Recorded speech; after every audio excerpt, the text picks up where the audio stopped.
Welcome, everybody, and welcome to Masters of Real Estate. My name is Mathew Owens, a California licensed CPA and full-time real estate investor, here to teach you as much as possible about real estate investing and the different strategies that can be deployed, and talk to you about some of the stories of other people who've been able to jump into this full-time. And one of my favorite types of stories is when someone has a job, has a good profession, and they're able to jump ship into real estate and be able to make it work and survive and be able to, go through the trials and tribulations and the challenges that you go through when you jump ship and change professions like that. And so today I have Stewart Heath on the line. He's a CPA just like myself and was able to jump ship into real estate as well. He's also in a couple of my masterminds, or in a Raise Masters Capital Collective. That is how we met. And usually that's a networking event where people can get together and learn from each other, help each other with resources, and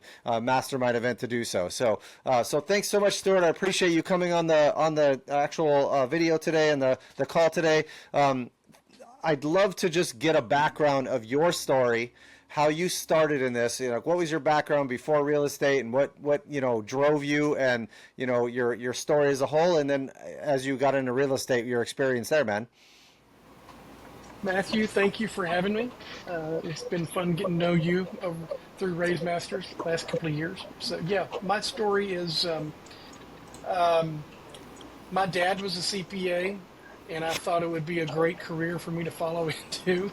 and don't get me wrong, I love my dad. Today is actually his birthday. Nice. And so I majored in accounting, not really knowing what that was, and then I went out and got a job with what was back then one of the big 8 accounting firms, Pricewaterhouse, and did that for a couple of years. And I'm thinking, this sucks. And turns out I'm not as much like my dad as I am like my mom, because I had this entrepreneurial thing in my head, and which my dad never did. I mean, he literally worked for one company for 46 years. So it ended up being a partner, and he was in public accounting forever. So that was not me. Although the CPA background is, I can't even imagine a better training ground for what I'm doing now and what I've done than where I started. So along the way, I started several different businesses. I had an employee leasing business. I even had a fish import business in Nashville, Tennessee, and medical billing and all these kind of different things that would sort of fall into my lap. And I think the fish company is still in business, but sold it years ago. And what's so interesting is, so I got out of college in 1985. And right after that was the 1986 Tax Act, which literally destroyed several asset classes, for a period of time, especially multifamily, because they were the favorite of the tax shelter limited partnership deals.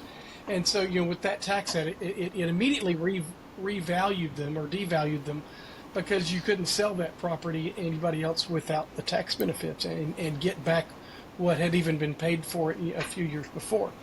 And so I'm coming out of school and in sort of my infancy as a business person, and I'm hearing all this stuff that real estate is bad, real estate is risky, and real estate is awful. I'm going to business breakfasts and hearing bankers say that they're not allocating any of their loan portfolio to real estate anymore. And it's, oh gosh, wow. You take things at face value. And it was a few years before I realized, okay, all these absolutes like never and always and things like that, none of that's ever true. And banks actually do continue to lend on real estate, and because they like collateral that doesn't have wheels on it and can't relocate. So anyway, after a few years, left Pricewaterhouse, started my own firm, and I start picking up all these clients that are either in construction, or they're real estate agents, or they're doing something in real estate, and I'm watching the taxes and the money that these guys are paying. Actually, it's the money they're paying and the taxes they're not. And and I'm like, wow, I've missed something. So along about you know, 10 years into this, along about the millennium, I start going, all right, I better take a good hard look at this because I am making money. I am making good money. I am not building any wealth, from my practice, and I know this because we're spending everything we're making, and so then I just started bought my first duplex in January of 2001, and sort of very Nice. quickly discovered, oh, I really like this. I really like it, and from there, my very next deal was a 14 duplex portfolio from one guy, and then and from there it was sort of Katie bar the door. I was buying condos and duplexes and got my contractor's license and built homes and did some development and truth be told, I didn't really make it out of the 2008 2009 adventure in whole, and so so now I've coined the phrase that everything I ever learned, I learned the hard way. But once we got through that, a few years later, I started getting back into it, and I think doing it right with syndications and building in reserves and fixed rate debt and things of that nature. So and I pivoted away from residential because I didn't particularly enjoy residential, didn't enjoy managing it. And so now we look at a lot of different other commercial asset classes. So maybe more than you wanted to know, but that's sort of my history of how I got here. I love it. And we have a lot of similarities. My dad was a CPA also, and I became a CPA because he was a CPA and I didn't know what the heck I wanted to do. And, luckily it's the backbone of business. It creates, you're able to see a lot of those things. And just like you, when I was working at a CPA firm, and doing that, and, you had your practice, you don't really understand the investment side, right? Nobody teaches you that as a CPA, all the detailed depth of the investment in itself. You just see the income that came in and what taxes they're paying and that back inside of it. You don't understand how they put the deal together, how they raised the money, how the financing came together, what the rules were with regard to the financing necessarily, or any of that, those intricate details of actually putting a real estate deal together. So just like you, myself, and a lot of other investors come in and they start off with, oh, let me buy a single family home and let me buy a duplex or something along those lines, and slowly build up from there to do bigger and bigger deals. Or maybe they stick with the single family homes for a long, long time, like I did, for probably too long, in my opinion, before I jumped to larger deals as well, because you're really doing the same level of work, if not way less work at the higher level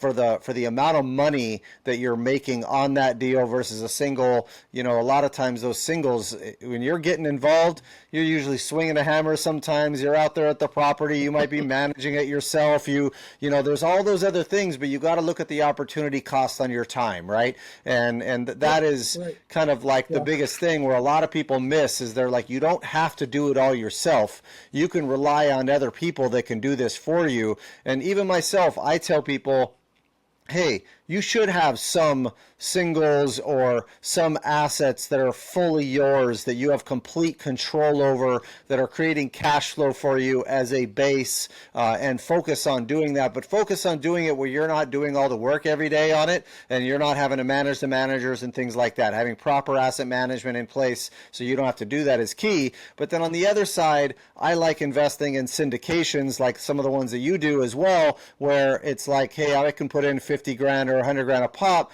into all these different projects run by other operators in different markets of the country, different asset classes, so that I can be truly diversified and be able to have a cash flow stream in all these different ways, right? I also like to invest in both equity side, where it's a value add multifamily or mobile home park, but also the debt side, because you can get cash flow streams coming in that are more consistent, from that side of things. But what kind of was the final straw for you of saying, forget it, I'm not doing the small single family stuff anymore. I'm going to go jump into the bigger deals. You went into development. Were you developing one house at a time, or are you doing tracks, or and then at that point, when did you jump ship into the big stuff? Yeah, my development was generally related to office development or office condo development Okay. in a really high end part of a set Nashville suburb. I did do home building, but I never developed lots. We started that, but what really made me want to get away from it was along the way, and I skipped over several steps and years. I had acquired a personal portfolio of 200 personal rentals. That's awesome. And yeah, it looked great on paper, but it was the nearest yeah, it's definition awesome, of but hell it's on not. earth. Yeah, It's a lot of work. I I am a CPA. I get along and relate to you know my commercial tenants very well, because these are the same people that would be my clients. Um, and I just don't relate to the tenant who after a period of time you could start predicting that, all right, they're going to be late on their December rent. They know the court schedule. They know I can't do a darn thing about them, and Right. they will catch up in January before I can get them out. Right. And that kind of stuff just drove me crazy. And when that is 20% of your tenants, hey, by the way, I'm counting on that cash flow too. Right. And they would not, some folks would not pay rent so that they could do Christmas for their kids. And I get it, I understand it. I didn't like it, so and so I just didn't understand, didn't enjoy rather residential management. I love You're I saying love what based I'm on the doing tenant now. So headache issues, there's a lot harder yes, issues in a residential single family home space or multifamily space than in yes, commercial tenant bases, because the commercial tenant bases are yes, usually already majorly qualified. They might have an up and running business. I would assume in some cases there's issues that come up, but it's solvable, right? There's a strategic move that can be yeah, made in a lot of yeah, those commercial spaces. And this is yeah, one of the reasons why, exactly the yeah, reason why I say, if you're going to own these rentals, make sure you have an asset manager on top of the property manager, because you want that oh yeah, manager, the property manager, to be dealing with 90% of the problems, and then your asset manager dealing with the rest of the problems, so that you just get reports of what's occurring. So, yeah, and can guide correct, it if you need to, or sell yeah, assets if you need to, because managing a bunch of houses like that is a lot of work. Unless you got a couple of them or something like that, that's okay. But yeah, when you start to get into the hundreds, it starts to really get hairy. The property taxes, yes, the insurance, repairs allowances, and capex, a bunch of different management statements from different property managers, all of these things, and an accounting headache associated with it. It adds up. And so, it's, while it's good to have it in one place, and have that type of asset for your portfolio, the management piece of that is much more important and much more time consuming than like a commercial building that you're talking about, I would assume. I don't have a ton of experience in the office space. What are yeah, some of the headaches and trials and tribulations you deal with in, some of the I'd say the commercial lease space or office space that you deal with? yeah. It, it tends to be a whole lot less drama than you might, because generally you're working on a deal, and you're working on a deal that's a 5 or 10 year deal, and that can be some back and forth at least. Once it's inked, you're pretty well forgetting about it. You go by, you check in with them several times a year, make sure they're happy. If they have a problem, you deal with it immediately, as fast as possible. But generally, you don't hear from them. In 10 years, I've had one commercial tenant real problem where they had to leave the space, and Okay. it was just a bad reversal. I would say the worst part of commercial versus is your vacancy periods can go a long time.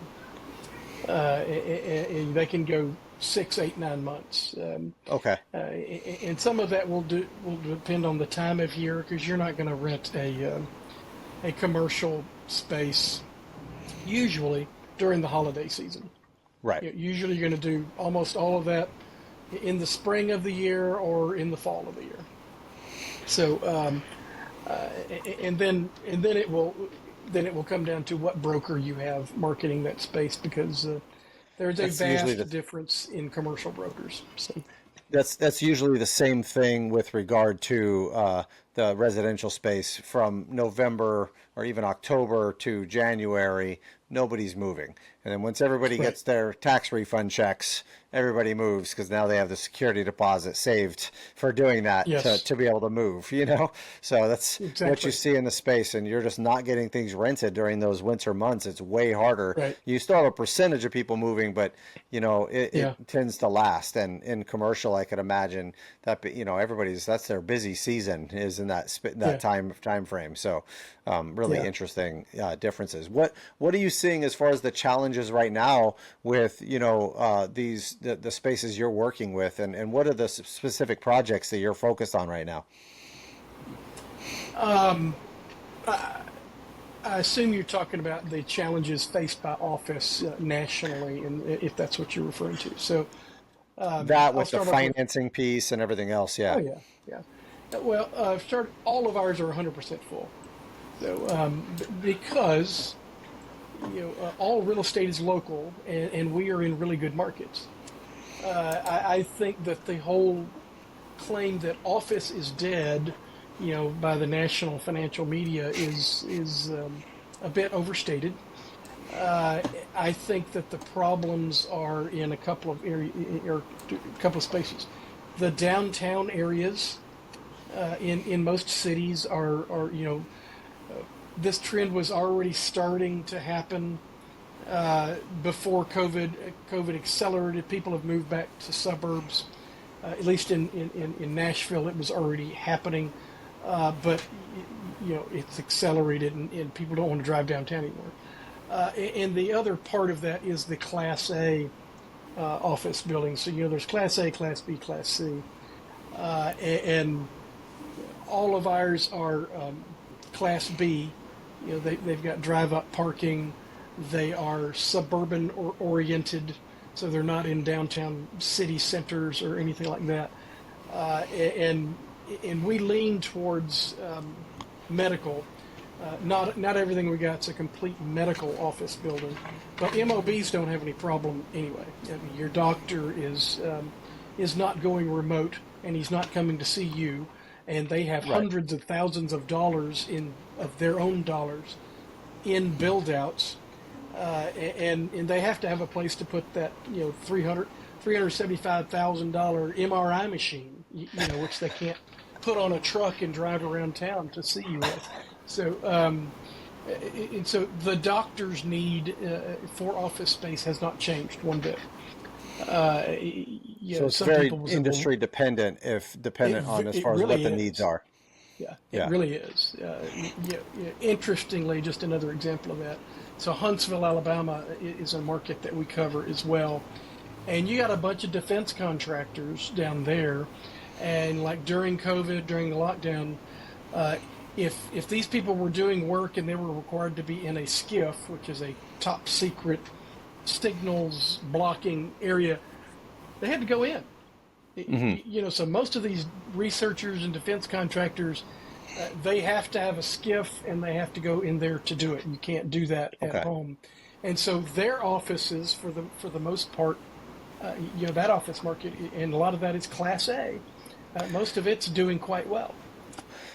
So it's very, when you're Occupancies researching a new in the mid market, when you're 90s. coming to office space and things Yeah. like that, you really need to understand the primary industries that are going to be using these office spaces to be able Yes. to determine, are they going to be around in 5 years? What's Yeah. the, what's AI going to do to those companies as well? And could they more easily or Exactly. not easily remote work from home where that type of Right. industry is out? And I would think that, also I would think as far as the city center aspect of this, because a lot of that may do to commuting and that kind of stuff, but also, and ease of, I'd say, employment happiness and stuff like that, being able to work from home. Absolutely. But I think a lot of it may come down to the crime in some of these center city areas where we're seeing a big increase in crime, and a lot of people not wanting to go to these downtown areas as well from that issue. So I think paying attention to what's occurring, on a crime basis, on a migration basis, where people want to be and live is key when you're investing in any of this stuff. And I would think a medical space, like you're saying, is probably pretty safe at the moment, just because you're going to go in every time, like you said. Same thing with the contractors, with the government, things. And have you seen any issues with certain types of tenant bases currently that with any of the office space stuff? Because I would think that's the primary issue. Which industry should we stay away from? Is it just attorneys and law firms and CPA firms and things like that everyone's working from home? Exactly. Yeah, you're kind of hitting it. So here's how I draw the line when we're looking at a property: is where do these tenants interface with their customers? Do their customers come in there? So I like the properties that they have State Farm agents, and they have dentists, and they have mortgage companies, and they have all kinds of stuff that their customers come to see them at. And that's generally not the case, like in these downtown areas. Right. Even the attorneys, to your point, don't want to go to their office anymore. Right. But not like we've gotten a discount on their hourly rates if they're not using their office anymore. But so it's I'm looking for customer-facing tenants, and so to me that's where the line item is, and that's what's happened with COVID. It's this whole hybrid thing. It used to be the office was just where the employer gathered all of their employees together to do work, and that's now changed, and I do believe that the whole hybrid model is here to stay. There's a lot of shaking out that's going to happen. I think that the idea you're going to convert a lot of office buildings to multifamily is far-fetched. It's going to work where it works, but I think 90% of the time it's not going to work. Yeah, I've done the math. That thing has to go for a song in order for it to pencil, because of the massive amount of construction costs to get that to where it needs to be. Yeah. Like, it's insane. Like, we're literally looking at that years ago, and it still didn't pencil, and those construction costs were half the price they are now. So that's exactly right. I mean, you basically have to take the building and bust it up so that it looks like something from Beirut, and you're just rebuilding the whole building. Yeah, and from the inside out, and it just that's just a pipe dream. Now, I've seen some situations where it's actually working, and it's because these buildings have smaller floor footprints, and they're able to create a whole unit out of that one floor or something like that as well, and change that up. Yeah. I think they'd all have to be cookie cutter on the same line of the building and all that stuff. And we were looking at one that was like 100 units and the floors were huge. It was going to be like unreal as far as the cost goes. There was no way it was going to pencil. So you have to get massive tax deductions or credits for that to work or something, So, and that's another strategy a lot of people utilize, is tax credit strategies and things like that to help with some of these cost reductions and these basis differences, because it's a matter of the net cash you're in it for at the end of the day, and that's a hard thing to analyze. The spreadsheets, I have two 47-inch wide monitors behind me so that I can analyze financial modeling, and that's what it takes sometimes to get a deal and think of the ways that it would work to make something like that happen. You have to think outside of the box nowadays, especially with the lack of supply out there and high interest rates making things not pencil. Typically, there's a lull period that I think we're probably still in, because people think, hey, there's a lack of supply, so therefore my pricing's still strong, but interest rates increase, which make things not pencil as well on the back end for the buyer. And so there isn't this happy medium anymore between the seller and the buyer where they both agree on what pricing should be, right? They're saying, yeah, I know what your things is penciling at, but at the end of the day, I know what my value is right now, at least according to what I think it is, and it's all a matter Right. of the cash flow at the new cash flow, not the old cash flow with old property taxes and things like that. So understanding where we are in the market, the change in the interest rates, and some of the intricacies with the economy right now as a whole, and some of these migration aspects that you're talking about, and changes in work-life balance and the work from home type environment can significantly impact any investment. And so it's super important to understand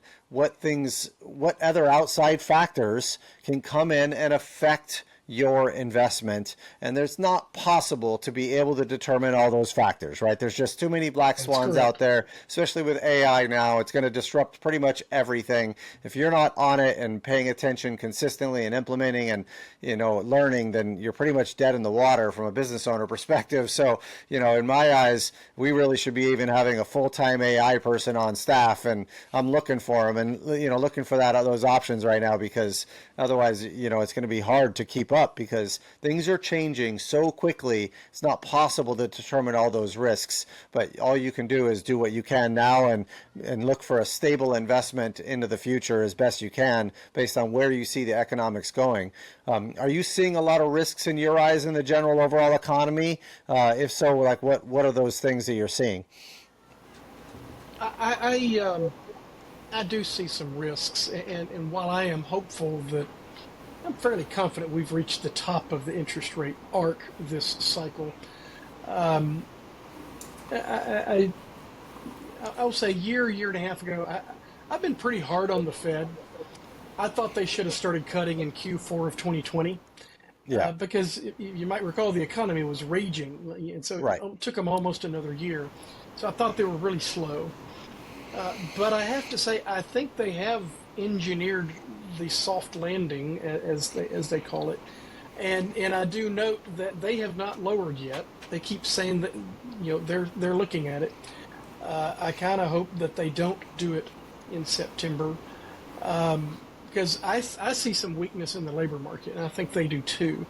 That May labor report, and it was sort of echoed again in June, that we're still at historically low unemployment levels, but there is a bubble being created in the young people, like 20 to 25, whose unemployment rate is almost 8.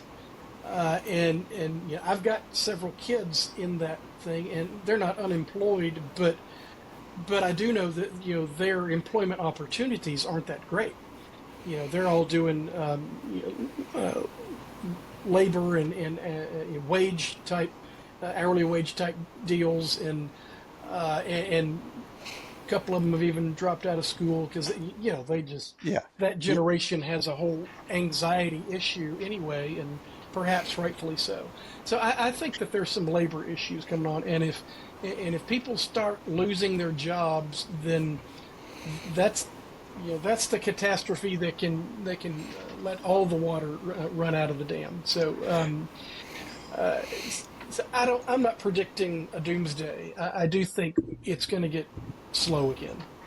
So Yeah, I'm looking and at, yeah, the lower income and lower skill set type employment yes, is going to be almost going away in a lot of ways via AI and yes, those are the things that are going to go yes, first I mean, yeah, there's going to be some higher cost ticket items that are going to change too, but at the same time, I think that is going to be a major issue. And I do believe what you just said, where you're basically saying, look, this younger generation hasn't had a lot of those trials and tribulations to work through, don't have the right, experience, and so they're and with the first generation that grew up with social media and things like that and TV and everything, that may have emotionally harmed them more than we ever thought would be possible. Nowadays we're starting to yes, realize how bad too much social media and the dopamine hits and those types of things are. So it matters majorly what's going to come out of the workforce, or come into the workforce, the skill sets and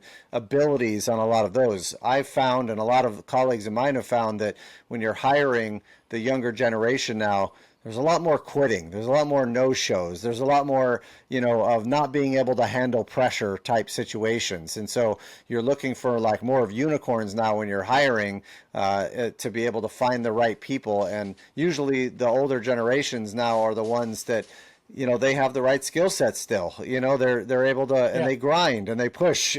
Just they can't mess with the boomers and the Generation X's. Those two are going to Yeah. be the two tough guys of the room. So I say that because It's true.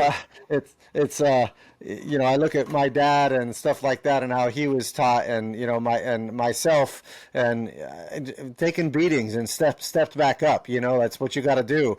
And my dad was a ranger and a Yeah. sniper in Vietnam, and Oh wow. and then a Yeah. black belt in Hapkido, and also a CPA. So it was kind of a weird mix there. It's not but it was an interesting I time bet and he did not interesting have a philosophies. collection problem for his invoices. Yeah, for sure. So, anyways, but yeah, this, I think those are some of the issues that we're seeing in the overall economy, and I think there are risks out there, but I think just like you said, it's about who your tenant base is. Be strategic in your investment options. Be very smart about who you're investing with and who you're betting on if you're not operating these things yourself. And, be conservative on your leverage ratios, and, gear up for a potential downturn, but, also continue to invest in good deals and profitable deals that are smart with the right strategic partners out there, and you'll be successful as a passive investor or as an active investor. And I really do agree that it's extremely important to shift your mindset up into bigger deals as well. Maybe get your feet wet with some single family homes and duplexes to learn how these things work, because a lot of the same issues come up at the higher level, at the bigger level, and it's good to learn those trials and tribulations first on a smaller deal, and then go into the bigger deals if you're going to be a direct operator. But if you're going to go invest with somebody else, it may make more sense to invest with a bigger deal right off from the jump, because you don't have to qualify for the financing, you don't have to raise all the money, you don't have to do all the workload involved and learn while you're doing it. You have someone else that has that experience that's able to do that for you and put all those other things together. And this is what I love about syndication so much. And being an active operator for years, you can then appreciate a syndication to another level, because you can be 3 steps away from the actual property in itself and all those problems that exist, which is pretty cool. Yeah, absolutely. Well, thanks so much, Stewart. A I lot of power appreciate it. there. If someone wants to get a hold of you, how do they get a hold of you, man? Find me at harvardgracecapital.com. That's our company name, HarvardGraceCapital.com. Harvard Grace. Yeah, Harvard Grace Capital. Or give me harvardgracecapital.com or just harvardgrace.com. My Calendly link is there, so I invite everybody who's interested. It's a sincere invitation. Book some time with me. I'll talk with you about real estate pretty much any time that I'm Awesome. available. I'll talk with anybody. So, again, everybody's welcome to visit. Awesome. That's what a giving CPA does. So that's pretty cool. Well, thanks so much, Stuart. I appreciate it. And I hope everybody enjoyed and got some value out of this. If they want to reach me, they can go to Mathew Owens with 1T and Matthew.com. We have due diligence checklists. We have quick analysis sheets. We have master classes all for free for you on there as well. So thank you so much. And I will see you on the next episode. Do you want to learn how to create financial freedom in your life through real estate and take your investing business to the next level? If so, you can follow us in one of the following ways. First, you can take one of our free webinars on how to analyze property, how to raise capital for real estate, and how to market and find deals. 3 of the key pillars to becoming a successful real estate investor. Number 2, you can join us on our mailing list where you'll get tips and tricks on real estate investing directly to your inbox.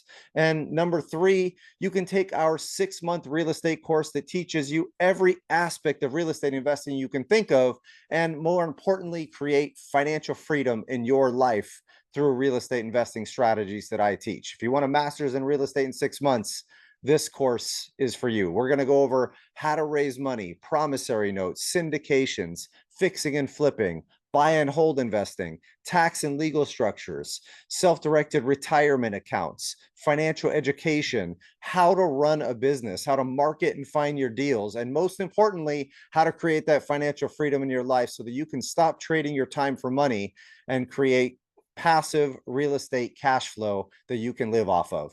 If you're interested, go ahead and click on one of the links below, and I look forward to seeing you guys on the other side.